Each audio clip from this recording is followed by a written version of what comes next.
দর্শক আসসালামু আলাইকুম, স্বাগতম জামাস বয়েসে। দর্শক, দিনে দিনে পরিস্থিতি জটিলই হচ্ছে। শেখ হাসিনার কূটনৈতিক পাসপোর্ট বাতিল। এখন তিনি যাবেন কোথায়?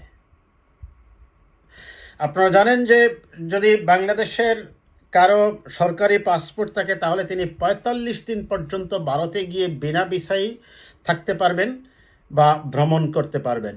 কিন্তু যখন এই পাসপোর্ট বাতিল হয়ে যাবে তখন তিনি কিভাবে থাকবেন ভারতে? সেই প্রশ্নটাই দেখা দিয়েছে দর্শক। কারণ আপনারা জানেন যে শেখ হাসিনা ওয়াজেদ যখন তিনি বাংলাদেশ থেকে পালিয়ে যান, তার যাওয়ার সময় অবশ্যই তার কূটনৈতিক পাসপোর্ট ছিল। প্রধানমন্ত্রী হিসাবে তিনি যে পাসপোর্ট ক্যারি করতেন সেটা ছিল।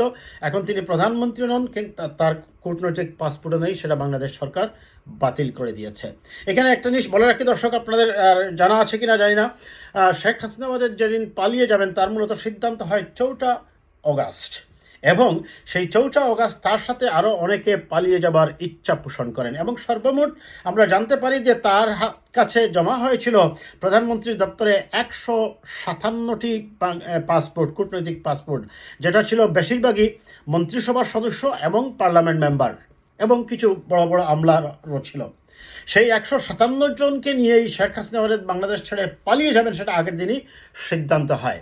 কিন্তু পরের দিন অবস্থা বেগতিক দেখে এবং তাদের প্ল্যান মতো তারা পালানোর ব্যবস্থা করতে না পারার কারণে মূলত শেখ হাসিনা ওয়াজেদ ওই দিন উপস্থিত মুহূর্তে তার সাথে যারা বঙ্গভবনে ছিল, গণভবনে ছিল, ওদেরকে নিয়েই মূলত তিনি পালিয়ে যান। মূলত শেখ হাসিনার সাথে আরও ২-৪ জন গিয়েছে মাত্র, তার বোন শেখ রেহানা সহ আরও 2-4 জন গেছে, আর অনেকেই যেতে পারেননি।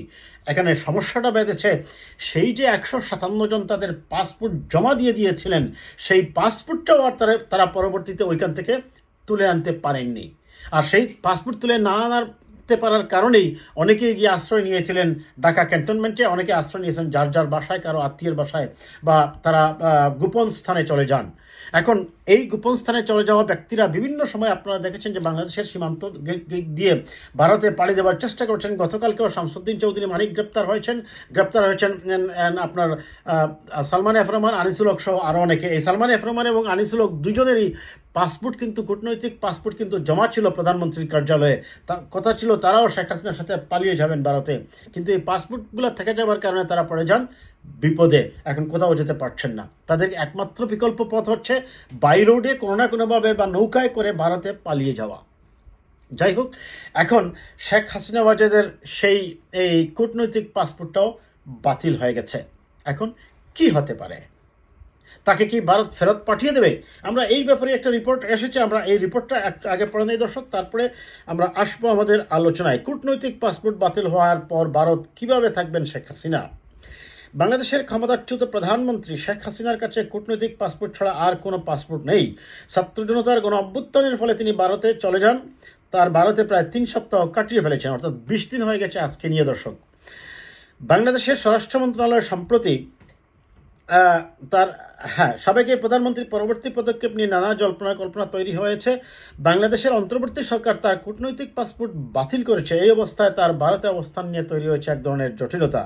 বাংলাদেশের স্বরাষ্ট্র মন্ত্রণালয় সম্প্রতি শেখ হাসিনা তার উপদেষ্টা মণ্ডলী, সাবেক মন্ত্রিসভার সদস্য, দ্বাদশ জাতীয় সংসদের সব সদস্যের কূটনৈতিক পাসপোর্ট বাতিল করেছে। একই সঙ্গে তাদের স্ত্রী ও সন্তানদের কূটনৈতিক পাসপোর্টও বাতিল করা হয়েছে, যা অবিলম্বে কার্যকর হবে। তার মানে দেখুন দর্শক, এখানে সমস্যাটা আরও জটিল হচ্ছে। আমি প্রথমেই শুরুই করেছিলাম আমার বিষয়টা যে সমস্যা জটিল হচ্ছে। এখন বিগত সংসদের ৩০০ জন এমপির সবার পাসপোর্টই কিন্তু বাতিল হয়ে গেছে।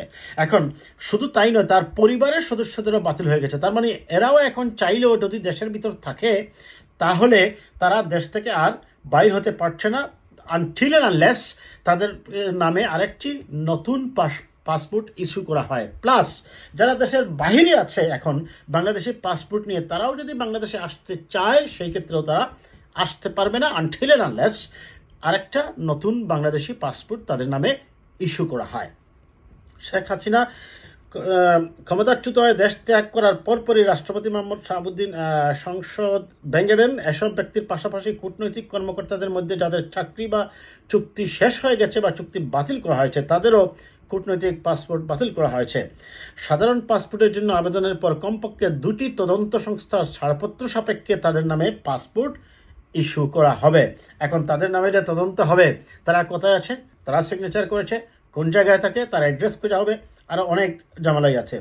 ভারতের সরকারি সূত্রগুলো বলছে বাংলাদেশের সরকারি কূটনৈতিক পাসপোর্ট বাতিল করার পর শেখ হাসিনার এখন আর কোনো পাসপোর্ট নেই। ভারতের ভিসা নীতি অনুযায়ী বাংলাদেশেই কূটনৈতিক বা কর্মকর্তাদের সরকারি পাসপোর্ট থাকলে তারা ভিসা ছাড়াই ভারতে আসতে পারেন। তারা চাইলে টানা ৪৫ দিন ভারতে থাকতে পারবেন। আজ শনিবার হিসাব করলে তার ২০ দিন ভারতে অবস্থান করছেন। বৈধ হয়ে তিনি আরও ২৫ দিন ভারতে থাকতে পারবেন। শেখ হাসিনার কূটনৈতিক পাসপোর্ট বাতিল এবং এই পাসপোর্টের কারণে তার পাওয়া ভিসার সুবিধা ঝুঁকির মধ্যে পড়তে পারে এবং এটি তাকে বাংলাদেশে প্রত্যর্পণের মতো ঝুঁকিতেও ফেলতে পারে। ইতিমধ্যে বাংলাদেশে তার বিরুদ্ধে ৫১টি মামলা হয়েছে, যার মধ্যে ৪২টি হত্যা মামলা। বাংলাদেশ ও ভারতের মধ্যে ২০১৩ সালে সম্পাদিত চুক্তি, এটা একটু খেয়াল করি দর্শক, আমরা ২০১৩ সালে সম্পাদিত ও ২০১৬ সালে সংশোধিত প্রত্যর্পণ চুক্তির আওতায় শেখ হাসিনা আইনি কাঠামোর মধ্যে চলে আসতে পারেন। অবশ্য মামলায় যদি কোনো রাজনৈতিক কোনো ধরন বা উদ্দেশ্য থেকে থাকে, তাহলে প্রত্যর্পণের অনুরোধ ভারত সরকার নাকচ করতে পারে।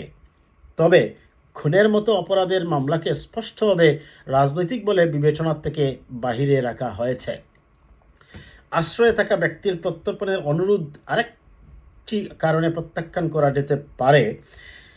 ওই ব্যক্তির বিরুদ্ধে করা মামলা ন্যায় বিচারের স্বার্থে সৎ উদ্দেশ্যে করা না হলে সরকার প্রত্যর্পণের অনুরোধ প্রত্যাখ্যান করতে পারে। যাই হোক দর্শক, এখন যেহেতু তার কূটনৈতিক পাসপোর্টটা বাতিল করা হয়েছে, তার মানে তিনি বৈধভাবে, তার কোনো আইডেন্টিটি এখন আর নেই। ভারত সরকার যদি তার কোনো বিশেষ সুবিধায় বা বিশেষ বিবেচনায় তাকে সেখানে থাকতে দেয়, তাহলে তিনি সেখানে থাকতে পারবেন। এটা আমি আমার ভিডিওটা আবারও বলছি দর্শক, আমি শুরুই করেছিলাম জটিলতা বাড়ছে। হ্যাঁ, জটিলতা আসলেই বাড়ছে। দেখুন, শেখ হাসিনা এখান থেকে পালিয়ে গেছেন ভারতে। তার বাংলাদেশি যে একমাত্র কূটনৈতিক পাসপোর্ট ছিল সেটা হয়ে গেছে বাতিল। এখন তিনি যদি নতুন পাসপোর্টের অ্যাপ্লাই করেন, তিনি ভারতে যখন বৈধভাবে এখন নেই, তার ভিসার মেয়াদ যখন শেষ হয়ে যাবে, তখন তিনি ভারতের বাংলাদেশ হাইকমিশন থেকে বাংলাদেশি পাসপোর্ট ইস্যু করাতে পারবেন না। যেমন আমি যদি এখানে ব্রিটিশের কথা বলি, ব্রিটেনের যদি কেউ বৈধভাবে না থাকে, তাহলে ব্রিটিশ হাইকমিশন থেকে বাংলাদেশি পাসপোর্ট ইস্যু করাতে পারবে না বৈধভাবে না থাকা ব্যক্তি।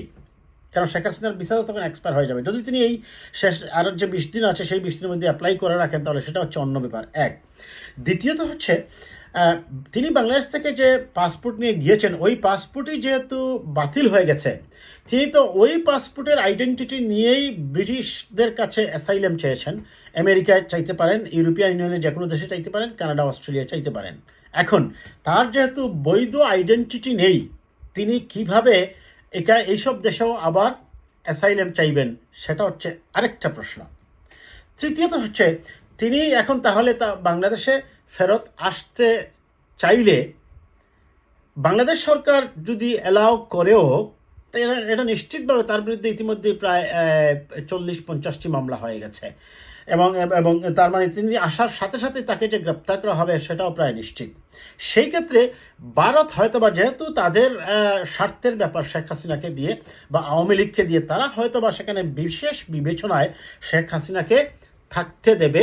তবে যে বন্দি বিনিময় বা বিনিময় চুক্তি ২০১৩ এবং ২০১৬ সালে, সেই হিসেবে তারা অবশ্যই শেখ হাসিনাকে বাংলাদেশে প্রত্যর্পণ করার কথা।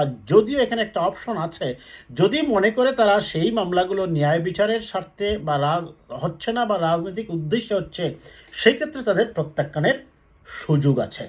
এখন যাই হোক দর্শক, পরিস্থিতি যে শেখ হাসিনার জন্য দিন দিন জটিলই হচ্ছে, এবং তার এটা আমি মনে করি তার গত ১৬ বছরের মানুষের প্রতি যে অত্যাচার, নির্যাতন এবং জুলুমেরই প্রতিদান হয়তো তিনি পাচ্ছেন। তবে যেটাই হোক, আইনি প্রক্রিয়ায় সব কিছুই সমাধান হবে বলে আমরা বিশ্বাস করি। এবং বিশেষ করে একটা জিনিস মনে রাখতে হবে, এখন কিন্তু আপনারা প্রায় কিছুদিন পরে পরে দেখবেন যে ভারত সীমান্ত দিয়ে অনেকে পালিয়ে যাওয়ার চেষ্টা করছে, কারণ তাদের পাসপোর্টটা, ওই ১৫৭ জনের পাসপোর্টটা কিন্তু বাতিল হয়ে গেছে। আমরা হয়তো আরও অনেক কিছুই দেখতে পাবো সামনের দিনগুলোতে। ভালো থাকবেন দর্শক, কথা হবে আবার কোনো বিষয় নিয়ে।